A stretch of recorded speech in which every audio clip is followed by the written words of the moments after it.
हाय, good afternoon. Commodity round up में आप सबका स्वागत है।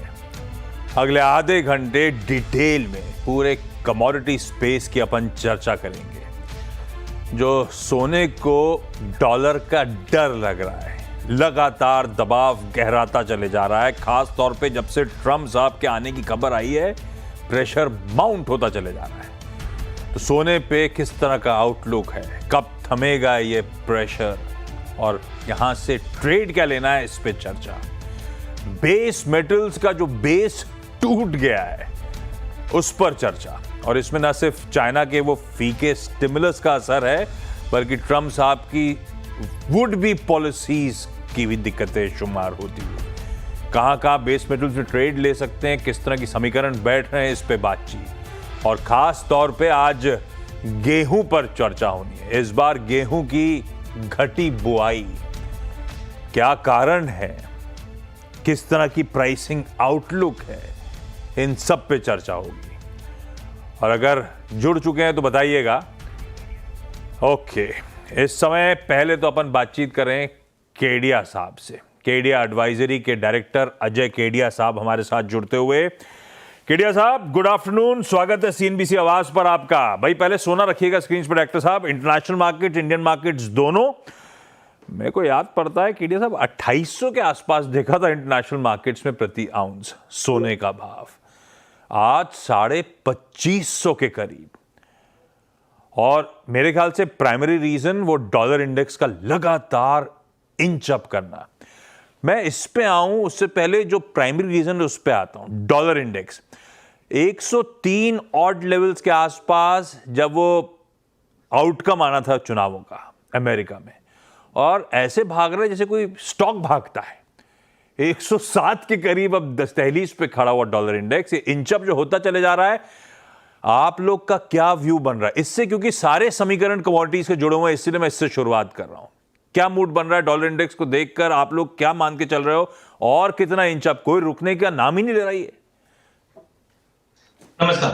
देखिए, कभी भी जब डे स्टार्ट करता हूं तो मैं सबसे पहले डॉलर इंडेक्स ही देखता हूं। और सितंबर के लो से अगर हम देखें, जब हमने 100 का लेवल देखा था, 100 से वन साइडेड ये तेजी आई है जो 106.70 का लेवल छू चुका है। और डॉलर में जब तेजी आती है तो जनरली हम देखते हैं कि सभी कमोडिटी या अदर असेट क्लास में उसका एक इफेक्ट पड़ता जरूर है। हमने यूरो में फॉल आते हुए देखा, येन में, पाउंड में, सोने में, चांदी में, सभी में फॉल आया। लेकिन अगर सोने की बात करें तो सोने में आप नहीं बोलो कि अगस्त, सितंबर, अक्टूबर, ये 3 महीने लगातार बड़ी तेजी दिखाई थी, जिसके कारण हमने पहले भी डिस्कस किए थे। और अब एक प्रॉफिट बुकिंग भी लग रहा था। तो मुझे लगता है जो मेजर 4 कारण रहेंगे, वो पहला है डॉलर इंडेक्स की तेजी। और मुझे लगता है कि अभी भी ये 107, 107.20 तक जाने की ताकत रखता है एज ऑफ नाउ, क्योंकि बॉन्ड यील्ड में भी हमने चीजें देखे।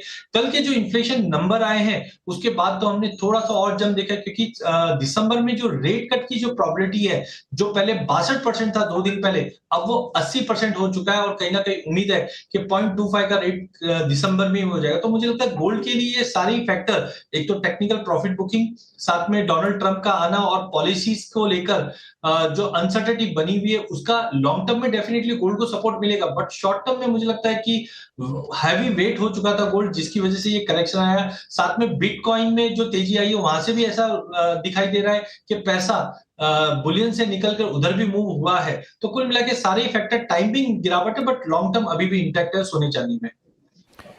लॉन्ग टर्म इंटैक्ट है, but for the time being वो प्रेशर दिन पर दिन बढ़ता चले जा रहा है। आज भी सोना आपकी स्क्रीन पे 1% का दबाव, 725 रुपए नीचे भारतीय बाजारों में कामकाज करता हुआ। और हां, यूएस के इन्फ्लेशन प्रिंट आया, बढ़ के इन्फ्लेशन का नंबर, पर वो बिल्कुल उम्मीद पे खरा उतरा। हमारा जैसा नहीं रहा कि इन्फ्लेशन उम्मीद से ज्यादा शूट अप कर गया। उससे कॉन्फिडेंस बढ़ गया कि शायद दिसंबर में एक 25 बेसिस पॉइंट्स का और कट, 25-50 में बाजार झूल रहा है, पर लार्जली 25 बेसिस पॉइंट्स के कट की एक्सपेक्टेशन एक और बन रही है। सोने में आपने कहा हाल फिलहाल प्रेशर माउंट होगा। ऐसे में आप लोग केडिया साहब कोई ट्रेड ले रहे हो, बिकवाली करने के मौके अब हैं, या अब वो रिस्क रिवॉर्ड उतना फेवरेबल नहीं है? देखिए ट्रेडर के पॉइंट ऑफ व्यू से मुझे लगता है कि वॉलिटिलिटी एक्सट्रीम है एज ऑफ नाउ। हम एक ही दिन में हम देख रहे हैं कि 2-2% की भी तेजी मंदी है हम गोल्ड जैसी कमोडिटीज में आते हुए, और लग भी रहा है जिस से वॉल्यूम बढ़ा हुआ है। बट मुझे लगता है long term view definitely gold के लिए काफी बेहतरीन है। हम भी एक करेक्शन देख रहे थे, बट हाँ, हमारा मानना था कि 75,000 या हम $2,600 तक का एक स्ट्रॉन्ग सपोर्ट था। मार्केट की वॉलिटिलिटी की वजह से आज हम उसके नीचे जरूर देख रहे हैं, but I think long term के लिए 73,500 73,600 एक अच्छा लेवल है। फेस मैनर में लेके चलिए। ट्रेडिंग पॉइंट ऑफ व्यू से इंट्राडे में मुझे लगता है कि एक सपोर्ट दिखना चाहिए जो 73,500 का रहेगा। तो बिकवाली की सलाह इसलिए नहीं है क्योंकि वॉलिटिलिटी बहुत ज्यादा है, बट आज दिन में मार्केट दबाव में रहेगा। शाम को जो हम पीपीआई के नंबर्स देखेंगे वहां से मुझे लगता है कि थोड़ा रिलीफ जरूर मिलता हुआ दिखाई देगा, बट 73,500 गोल्ड और इंटरनेशनल में हम 2540-45 के जोन में जाते हुए देख पाएंगे। बट लॉन्ग टर्म के लिए यहाँ पे फेस मैनर में लेना चालू करना चाहिए। यह है सोने पर व्यू। मैं कच्चे तेल पर आऊंगा केडिया साहब, लेकिन थोड़ा सा डिवेट करता हूं, एग्री की तरफ थोड़ा सा फोकस कर लिया जाए। मैंने अपफ्रंट टीज कर रहा था कि गेहूं की बुआई घट रही है। इसी पे बात करने के लिए अब हमारे साथ former union agricultural secretary Siraj Hussain साहब जुड़ते हुए। सिराज सर, स्वागत है सीएनबीसी आवाज पर आपका। ये गेहूं की सोइंग कम हो रही है, खासतौर पे मध्य प्रदेश, राजस्थान में घटती हुई नजर आ रही है। क्या रीजन नजर आता है सिराज सर?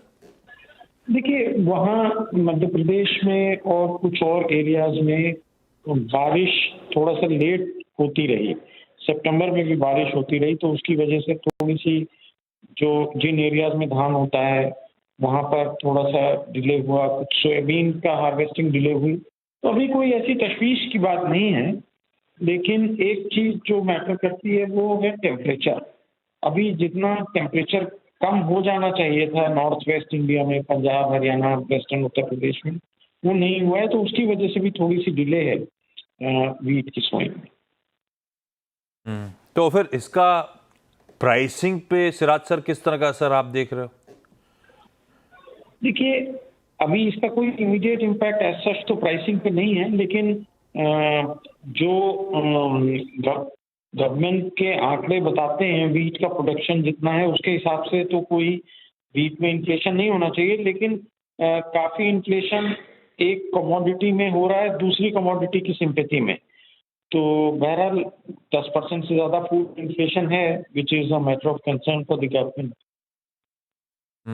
और यहाँ से आउटलुक किस तरह का नजर आता है? और वो जो सरकार का प्रोडक्शन का पूरा टारगेट वगैरह था वो मीटअप होता हुआ नजर आएगा, नहीं आएगा? नहीं आएगा। देखिए, राइस का प्रोडक्शन इस साल बहुत अच्छा होने की उम्मीद है। अभी जिन स्टेट्स में भी हार्वेस्टिंग हो रही है, प्रोक्योरमेंट हो रहा है, वो बहुत अच्छा होगा। बल्कि कुछ स्टेट्स में गवर्नमेंट ने इतना ज़्यादा इंसेंटिव दिया है धान पर, 3100 रुपये पर क्विंटल मध्य प्रदेश में, छत्तीसगढ़ में, इवन उड़ीसा में। तो उसकी वजह से थोड़ा सा डिस्टॉर्शन हो रहा है क्रॉपिंग पैटर्न में।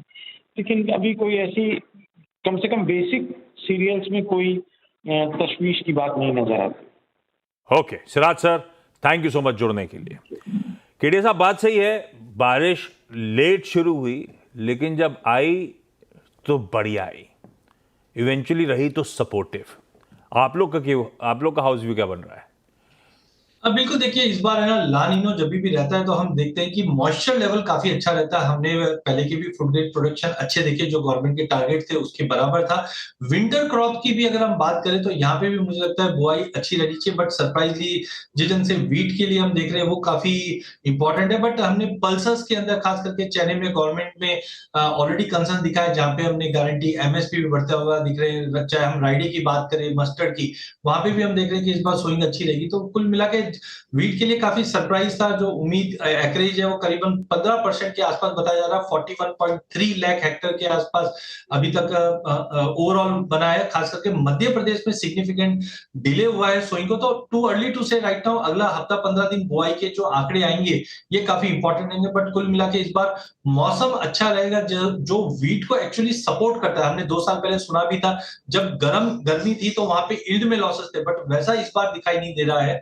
ये ओवरऑल अच्छा रहेगा, बट टाइमिंग प्राइसेस के अंदर मुझे लगता है कि एक थोड़ी बहुत अभी रिसेंटली हमने देखा था 3190 तक का लेवल पहुंच चुका था। जनवरी 2023 में हमने 3250 तक भी भाव को जाते हुए देखा था।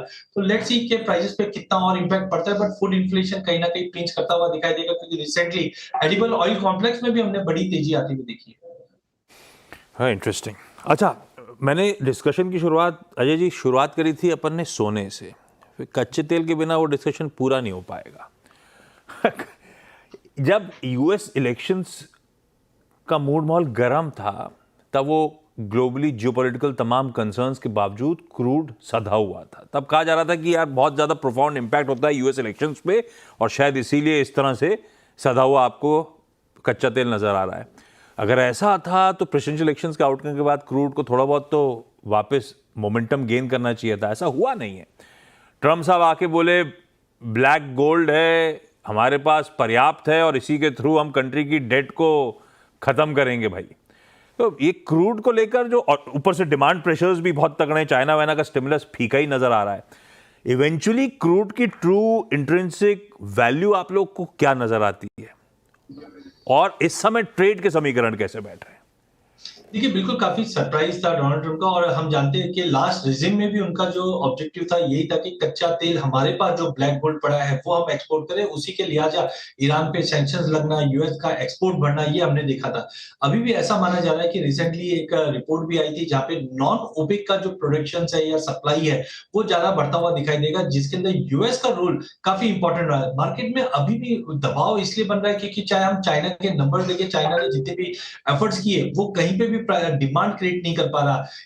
ईआईए ने भी रेज किया है कि 2024 का ग्लोबल ऑयल आउटपुट है वो 102.6 मिलियन बैरल तक रहेगा, जो 102.5 है, वहां पे हम सप्लाई बढ़ते हुए देख रहे हैं। साथ में हम देख रहे हैं कि जो जियोपॉलिटिकल कंसर्न्स बना हुआ था मिडिल ईस्ट में, आप ये देखिए 15 दिन में एक सिंगल अपडेट नहीं है कि उसमें नया चीज क्या है। तो एक तरफ वॉर प्रीमियम कम होता हुआ दिखाई दिया, जिसकी वजह से सोना और कच्चा तेल दोनों में फॉल था, और वहीं दूसरी ओर सप्लाई साइड कंसर्न, मुझे लगता है कि ब्रांड देखिए 70 एक ऐसा लेवल है जो पिछले साल भर के अंदर कभी भी 70 के नीचे ब्रांड के प्राइसेस टिके नहीं है एज ऑफ नाउ। हाँ, जब भी 70 के नीचे जाता है, चाइना और यूएस दोनों ही अपनी जो रिजर्व्स है उसको बढ़ाने में लग जाते हैं। तो आई थिंक टाइमिंग मार्केट में दबाव थोड़ा बहुत कंटिन्यू रह सकता है, बट 70 का लेवल हम ब्रांड पे देखेंगे एक स्ट्रॉन्ग सपोर्ट के रूप में निकल कर आएगा।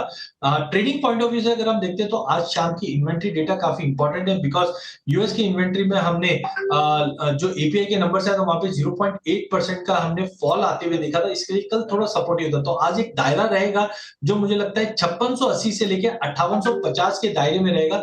5700 के करीब आए तो ट्रेड पॉइंट ऑफ व्यू से लिया जा सकता है, बट 58-58-50 के ऊपर सस्टेन नहीं करेगा। एक दायरे में कच्चा तेल ट्रेड करता हुआ दिखेगा। ओके, ब्रेक ले लेता हूं। केडिया साहब बने हुए हैं, और केडिया साहब हर चीज पे बातचीत कर सकते हैं। तो अपन आएंगे तो बेस मेटल्स पे चर्चा करेंगे। अभी मैं देख ही रहा था डॉक्टर कॉपर का क्या हाल है, 1% का दबाव, और ऑफ लेट बेस मेटल धीरे धीरे ठंडे पड़ ही रहे हैं। तो बेस मेटल्स और केडिया साहब की एग्री में पिक्स, ब्रेक के उस पार। सबका स्वागत है। क्विकली जरा सा बेस मेटल्स और एग्री की चर्चा कर ली जाए। बेस मेटल लाइए, डॉक्टर कॉपर को स्क्रीन पे दिखाइए भाई। 1% से ज्यादा का दबाव है मेरे ख्याल से आज यहां। 1% का दबाव इस समय ₹7.5 कमजोर है। केडिया सर, वो ट्रम्प के जो कहता ट्रम्प ट्रेड्स, वो इक्विटीज में तो फिजल आउट हो गए, वो आपकी करेंसी में हो नहीं रहे, तो कुछ असर उसका हो सकता है। डिमांड कंसर्न्स वे कर रहे होंगे, क्या लग रहा है सर? 3 मंथ के लोज पे ऑलरेडी आके खड़ा हुआ है copper. Where is doctor copper headed? देखिए जी, मुझे लगता है कि सबसे बड़ा फैक्टर है वो चाइना फैक्टर है। हम चाइना से जितनी भी न्यूज देख रहे हैं पिछले 6 महीने में, उम्मीद लगी हुई है कि चाइना से कुछ स्टिमुलस आएगा, इकोनॉमी को बहुत बड़ा बूस्ट मिलेगा, बट ऐसा बिल्कुल भी नहीं हो पा रहा है। इसलिए बार बार कॉपर में अच्छा जंप आता है। हम इंटरनेशनल में देखते हैं $10,000 के करीब जाता है एलएमई, बट फिर से 9,000 पे जाके लौट जाता है। एमसेक्स की बात करें तो 790 के नीचे ना सस्टेन कर पा रहा है, ना ही 850-60 के ऊपर जा पा रहा है। तो सबसे बड़ा अभी जो डर बना हुआ है वो चाइना और यूएस के बीच में ट्रेड वॉर बना हुआ है, क्योंकि ऑलरेडी ये क्लियर कट है कि बाकी इकोनॉमी पे 10% तो 10% जो भी ड्यूटी है वो डबल कर दिया जाएगा, लेकिन चाइना में 60% की ड्यूटी लगा दी जाएगी। तो उसकी वजह से मार्केट आप देखिए डोनाल्ड ट्रंप आने के बाद से ही पूरा बेस मेटल है, सभी आइटम्स में हम गिरावट दिख रहे हैं। हाँ, टेक्निकली मार्केट अगर आप देखोगे तो ओवरसोल्ड जोन में $9,000 एलएमई पे इस वक्त चल रहा है, उसके नीचे बिल्कुल सस्टेनेबल लग रहा नहीं है। बट एक हिंट तो चाहिए मार्केट को बाउंस करने के लिए। नो डाउट कल शाम को एक अपडेट आया था, चाइना के जो फाइनेंस मिनिस्टर उसने अनवील किया tax incentive for homes and land transactions. इससे उम्मीद है कि प्रॉपर्टी मार्केट को बेनिफिट मिलेगा, उसका बेनिफिट मिलेगा। But as of now dollar की तेजी है, अनसर्टेनिटी डिमांड को लेकर, जिसकी वजह से दबाव है। तो टाइमिंग हो सकता है और दबाव बढ़े, जो 788 तक का लेवल M6 पे कॉपर दिखा दे। इसके विपरीत जिंक और एल्यूमिनियम मुझे थोड़े ज्यादा स्टेबल दिखाई दे रहे हैं, क्योंकि यहाँ पे स्पेक्टर्स ने अपनी प्रोडक्शन कट की है, इन्वेंट्री में कंसर्न है। तो यहाँ पे मुझे लगता है 272 का एक अच्छा बेस बन जाएगा जिंक के लिए, और करीबन 232 233 एल्यूमिनियम। बट करंट लेवल से शॉर्ट की सलाह नहीं, थोड़ा वेट एंड वॉच करके चलना चाहिए बेस मेटल में। परफेक्ट। इस लेवल पे आप बेचेंगे नहीं, वेट एंड वॉच मोड पे। एग्री में धनिया आज बढ़िया 2% के अपटिक्स दिखा रहा है। जीरा रखिएगा स्क्रीन पे 1.25% के आसपास के गेन्स वहां पर। खैर, एक काम करते हैं, शो की समाप्ति जीरे के तड़के के साथ कर देते हैं। केडिया साहब, क्या करना है? 1.25% गेन ऑलरेडी। बिल्कुल, तड़का हम मसाले पूरे में देखेंगे। जैसे मैंने पहले भी बताया था कि सोइंग का टाइम है, सोइंग डिले है, और सोइंग डिले की वजह से जीरा धनिया इनकी सोइंग में कम से कम 15 से 20% की कमी आएगी, क्योंकि गुजरात, राजस्थान, एमपी में फार्मर के पास चना हो गया, बाकी कमोडिटीज काफी अच्छी, जहां पे एमएसपी भी अच्छी है और प्राइसिंग भी अच्छी है। तो मुझे लगता है दोनों में ही ये कमी की वजह से ये अच्छी तेजी बनी है। जहां पे जीरा मुझे लगता है करंट लेवल से अभी भी लिया जा सकता है, ऊपर में 25,500 से 25,700 तक का लेवल मिल जाएगा। लेकिन धनिया मुझे काफी स्ट्रांग दिखाई दे रहा है, क्योंकि 2-3 सालों से भाव चले नहीं और फार्मर का डाइवर्जन दूसरे क्रॉप पे काफी ज्यादा है। तो धनिया में मुझे लगता है कि 8,000 तक का भी लेवल इजीली दिखा सकता है। इस बार रमजान भी जल्दी है, जिसकी वजह से एक्सपोर्ट की डिमांड जो रहेगी वो हम दिसंबर से ही पिक करते हुए दिखाएंगे, जिसके चलते हल्दी, जीरा, धनिया तीनों ही काउंटर में अच्छी रहेगी। हल्दी में भी मुझे लगता है कि 13,800 से 14,000 का लेवल दिख जाएगा, क्योंकि बैलेंस शीट काफी टाइट है। तो मसाले में तड़का कंटिन्यू रहेगा। हाँ, चलिए फिर इस बढ़िया मसालेदार शो की समाप्ति यहीं करते हैं। Kedia sir, thank you so much जुड़ने के लिए, मदद करने के लिए। ब्रेक के उस पार वीरू के साथ फ्यूचर्स एक्सप्रेस देखिए। नमस्कार।